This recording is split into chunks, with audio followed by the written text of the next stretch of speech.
Yes, yes, yes, yes. Thank you so much for today.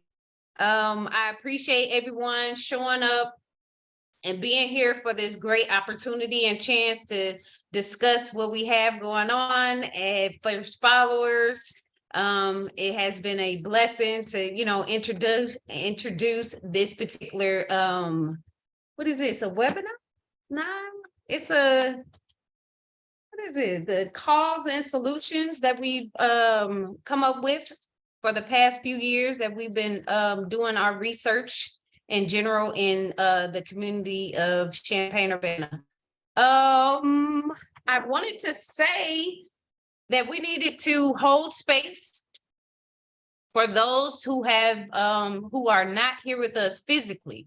We have lost a few of our members and in our family, as well as in our First Followers family. So I want you guys to at least hold some space for them right now.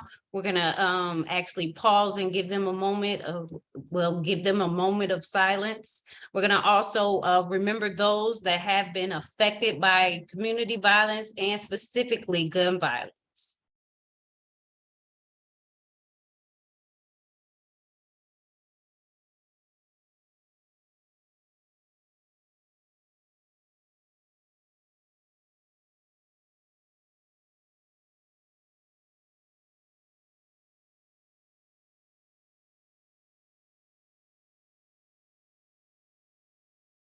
I thank you guys and I appreciate it for giving me the chance and opportunity to introduce Tiger. He's the host for this particular discussion that we are going to have right now at this time. Tiger has been known to wear many, many, many hats. And I wish to at least try to fill one of his shoes one day. But yes, let's go ahead and go, Mr. Tiger. All right, thank you, Heather. I think you already beat me on a couple of shoes and sandals, but it's all good. Hey, with that being said, let's get this started, y'all. Thank y'all this afternoon for joining us for this enthralling discussion concerning causes of violence in the community. Also, we're going to be talking about possible solutions as well. Like Heather said, my name is James E. Corbin. That's my government or European name. I usually go by the speaker name of Tiger, which is TYGAR, which is Transform Your Goals in Reality, which is really about self-determination, self-engagement, and as well as accountability. So I stand on those principles when I use that name. It's not just a name I throw out there. With that being said, we have an eclectic group of presenters this afternoon, who either have been directly or indirectly impacted by gun violence in some form or fashion. Here to discuss our findings from a study that we did last year, CU Days, and what makes this study different. We wanted to get it straight from the source when we did this study, which happened to be primarily the Black community when we did this study. So we went at CU Days and went right there and got it right from, like they say, from the horse's mouth. We conducted this survey last year at CU Days in the park, Champaign, where we had access to hundreds of people out there. It was a lot of people and families, beautiful day, sunshine and all that. And we got their opinions regarding causes of violence in the community, as well as some things that they figured that could help. We collected over 200 different respondents or samples from people. So I feel like we got a good feel on some of the causes of violence in this study. This is part of the H3 model moving forward, which is harm, hope, and healing, and community engagement. And First Followers at H3 are dedicated to ending violence in the community. That's something we're hard on. With that being said, I would like to hand this thing over to my first presenter today, Mr. Corey Mallory from Go Mad. He's the supervisor from Go Mad, and he'll explain exactly what that is. And Corey will be giving us the summary of work from First Followers on violence. Corey Mallory, would you please step to the mic, sir? Yeah, thank you, Tiger. Appreciate that introduction, man. So yeah, like Tiger was saying, my name is Corian Mallory, and I've been with the First Followers for 4 years. I am the building construction supervisor for the Go Make a Difference program, GOMAD for short, where we teach young men from 18 to 24 building construction skills. So like roofing, we got flooring, drywall, and painting, to name a few. Our GOMAD crew they're able to avoid engaging in violence by working and learning construction trades. So we're giving our young men purpose. We're giving them hope for the future by helping them transition into gainful employment through attention to detail and skilled training, customer satisfaction, safety and communication, instead of being caught up in senseless violence in our community. So I believe it was very extremely beneficial for our GOMAD crews and myself and the community to be at CU Days at Douglas Park. Because we got some real answers from people about, that live in the community about violence, where the violence has taken place in their community. And we found some of the reasons for the violence in our community were poverty, easy access to guns, conflicts over social media, lack of leadership, as well as the breakdown in the family structure. So we at GOMAD, our crew, we're giving our young men a chance to build, their dreams and teaching them to build houses. So I appreciate that, Tiger. I'm gonna give it back to you. Hey, thank you, Mr. Corey Mallory, man. And that's some awesome work you guys are doing over there. Y'all put a lot of hard work in on these houses. The houses are beautiful. Keep up the great work and keep inspiring them young men to do better. With that being said, now we're going to transition over to Miss Tamika Davis, who is the organizer for this event in the park. And she's going to tell us more on the description of what we did on that day, how we did it. And Tamika, just all around great person, organizer, big heart. So I'm going to turn it over to Miss Tamika Davis, and she could tell you more about her position and what she did. Tamika, will you take it away, please? Yes, thank you, Tiger, for that nice introduction. As Tiger said, my name is Tamika Davis. I'm a peer mentor and an organizer for First Followers. We gathered our First Followers team and went out to CU Days, Champaign-Urbana Day in Douglas Park. We took surveys that me and my team put together and asked 275 people, what is the cause of violence in our county? We asked people of all ethnic backgrounds and different walks of life. 89.8% were residents of Champaign County. 77% identified as African American or Black. 9% identified as white. 5% identified as Asian American. 72% identified as females. 28% identified as males. Now, doing this surveys, we walked around to different people. People were barbecuing, listening to music, listening to the live entertainment. Just people walking around, just going about their day, but they stopped. They stopped to listen, to find out, and we were able to give them a task to say, you know what is the problem in our community? And they went through a whole list of things that me and my team put together. And they were able to mark the questions, and they were able to actually verbalize in that setting that we had. They were able to actually tell us what they really think the problem is in our community. And so with that being said, it was different types of people there. It was all kinds of people from different states, different cities. And just to hear what we were doing inspired them to want to take it to their community and do the same. And so with that, we have boots on the ground. First Followers is boots on the ground. We're getting out here, we're trying to figure it out. And with that, Tiger, I'll allow you to take it over. Hey, thank you, Ms. Davis. Tamika, I know how hard you work. You like the hardest working women out there. in the community. So I respect you. And I thank you for all the work that you put in on putting that together. You're awesome, okay? You're welcome. Now, yep. We're gonna move this thing forward. And we want to hear now about the causes of violence from this study. And I'm going to introduce Ms. Janice Walker, who is another great person who's in the community. If you don't know her, you will find out about her soon enough. Trust me.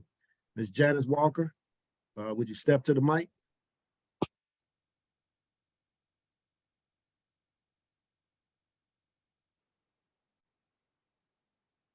You're still on mute. There you go. Oh, you went back on mute again. There you go. Thank you, Tiger, for that introduction. My name is Janice Walker. I'm part of First Followers as an outreach specialist, as well as an organizer for Families of Resilience. I want to talk about two of the major causes that our respondents identified, and there were many, but I think talking about two is a lot. So we're gonna just deal with the two that were the biggest causes in the eyes of the respondents out at the park. And I agree with them. One of them is access to guns. There were over 70% of our respondents who said access to guns was a cause of the violence, of course, in our community. And then the second being poverty. I think that, this is something that is not unusual or a mystery to us. I think we've identified these two things to be the major catalysts as to the growing violence in our community.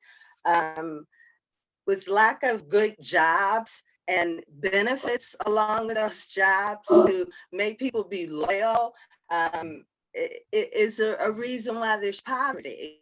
People don't want to stay in a job that is not going to allow them to progress and make more money for their families. We need skilled workers. We need people to be able to give people the opportunity to get the skills that they need in order to get good, well-paying jobs. And it shouldn't come at a cost that puts people in bankruptcy. So free is good to me. I like free, and so do my people. And it can happen.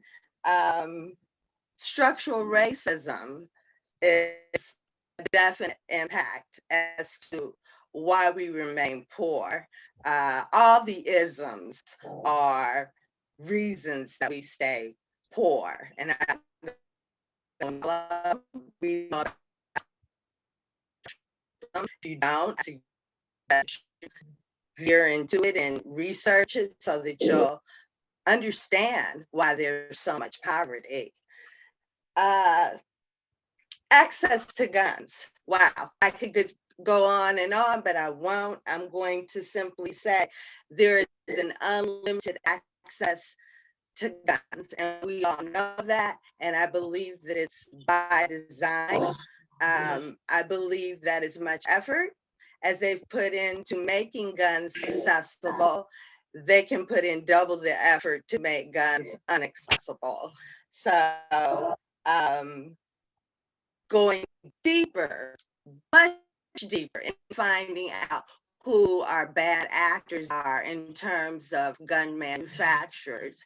I believe that they only get smarter as we find out who they possibly are. And so I believe that, our nation needs to be on top of a manufacturing of guns, and especially since it's entered into the internet world and has allowed anyone to be able to learn how to make a gun on their own and it be untraceable. So these are just some of the causes and the biggest, I believe, causes of why we have community violence at the rate that has exceeded rates in prior years. No, there's always been gun violence, but not at the rate we're seeing it now. So thank you so much. I had to Tiger. All right, thank you, Janice. Now, remember, those causes are coming from the community. If the community is saying that access to guns is too easy, you gotta listen to the people. You know, it's coming from straight from the people. This is not something that we just came up with. Remember, we could Mika organized this and we conducted this survey in this park at CU Days. So this is coming from the people, Janice. So thank you for sharing that. That was very engaging and it got us all thinking on these causes, you know, and I'm gonna talk more on it toward the end, but I'm gonna transition. We're gonna keep this thing moving because I wanna now hear about what to be done about the violence in the community. And we're gonna hear from one of our you know, Go Mad members, Mr. James Brown, who's waiting in the wings to come out and speak on what can be done about the violence. Mr. James Brown, you ready? Take it away, sir.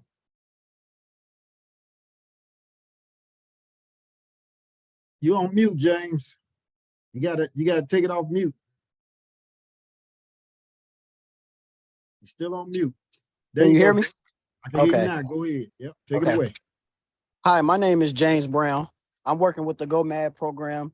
And what I feel like could be done about the violence in our community, we could bring more and better educational programs. I feel like we also could have better jobs and affordable houses here in the Champaign-Urbana area. I feel like we could also improve on the mental health and other forms of healing programs. I feel like we could also use more recreational activities, free sports for the youth.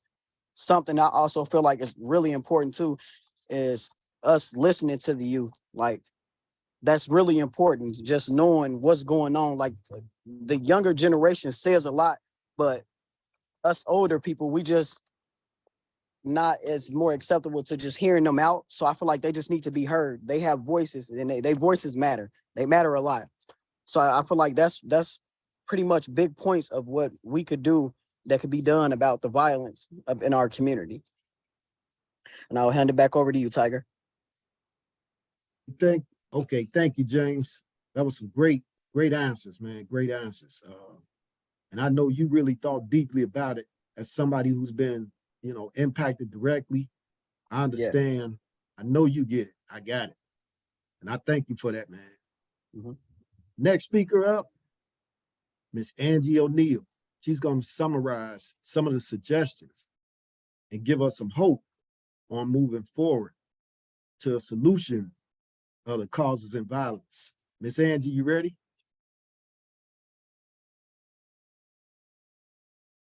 Okay, unmute. There you go. Can you hear me? I can hear you. Okay, my name is Angela O'Neill. I'm a peer mentor through First Followers. And I was also out there on the ground that day with the research. And the report recommendations, research is only the first step. We need responses that incorporate the findings of surveys implemented across the country. Based on the data we gathered, we offer following recommendations for actions. 1, authorities of all levels, school, local government, faith-based group, nonprofit organization, and business should invest in the programs and activities directed at youth, especially our Black youth. Young people who have been impacted by violence and their families need to play a lead role in the design and planning of activities. Top-down program design will not work. People need to come together, pool their resources and skills to magnify their impact. For too long, people has been working in silos, which dilutes everyone's effort. This is especially important for Black-led nonprofit organizations and faith-based initiatives. Avoid responses that involves more policing or researching for policies. Well-researched research entities like the University of Illinois and Carl Foundation to allocate more resources to the community issues, especially issues impacted the Black population. Implement a well-funded countrywide public education campaign on racism and racial justice. Black people and Black-led organizations must lead such a campaign. And that's exactly what we're gonna do as first followers, because I also been affected by gun violence. I lost my son to gun violence in 2015 here in Champaign County. And I'm on the streets learning and doing whatever I can to help the next person who's been through the same thing I have been through. Thank you so much, Tiger. I'll give it back to you. Wow, Angie, that was touching, and blessings to you. And I know the work that you do in the community as well. It's very heartfelt. You're not just doing this thing, you know, to do it. You do it because you want to see a change. And I Yeah. think all of us are in that same mode of seeing a change. The last part of this presentation, I'm going to turn it over to somebody who's a mentor for one of my mentors, Mr. Charles Davidson, to speak on a little bit toward closing. And then I'm gonna close out after that. And Charles, you ready, brother? I'm ready. All right, take it away, man. Okay, my name is Charles Davidson. I'm a peer mentor and a community navigator for First Followers. I've been First Followers since 2015. I've been impacted by gun violence because my little brother got killed. And, you know, I know gun violence, you know, and when I was a teenager, there was gun violence when I was a teenager. So I know all the ins and outs about Champaign-Urbana because I've been here 73 years. I think one of the things we need to do is talk about the urgency for those in authority for the community as a whole to make sure that resources are allocated for new solutions, new approaches. We need to instill some hope in our young people in particular.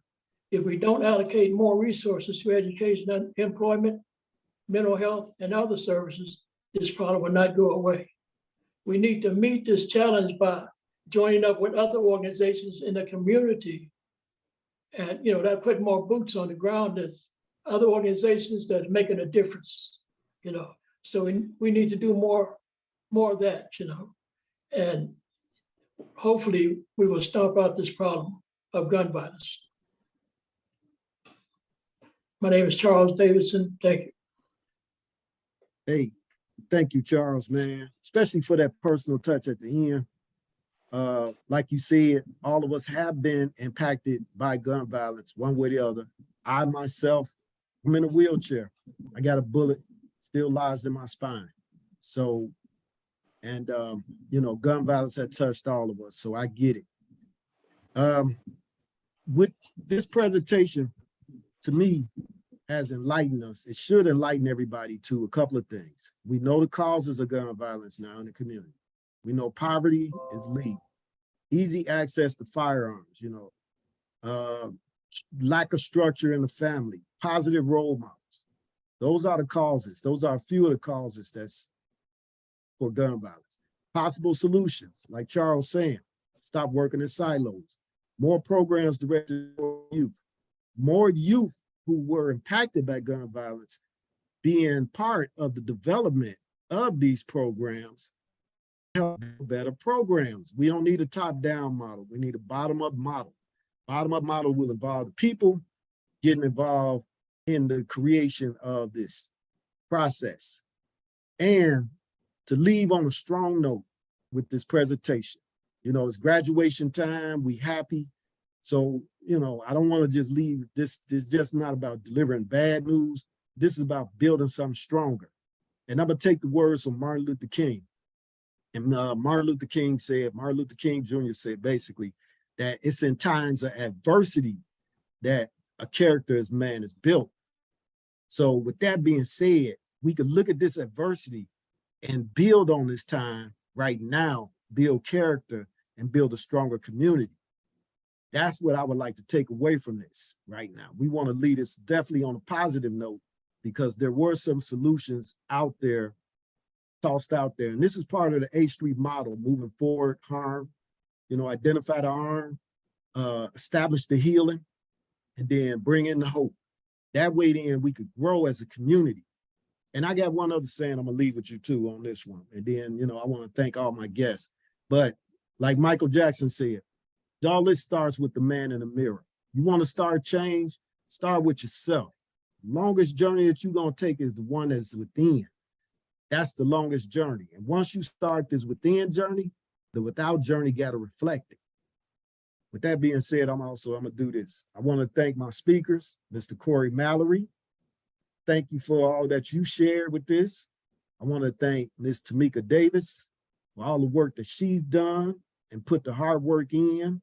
Ms. Janice Walker, who's always there to help lead us, comfort us, and give us positive influence and engagement. We have also Mr. James Brown, who came on here. He's a new guy with us.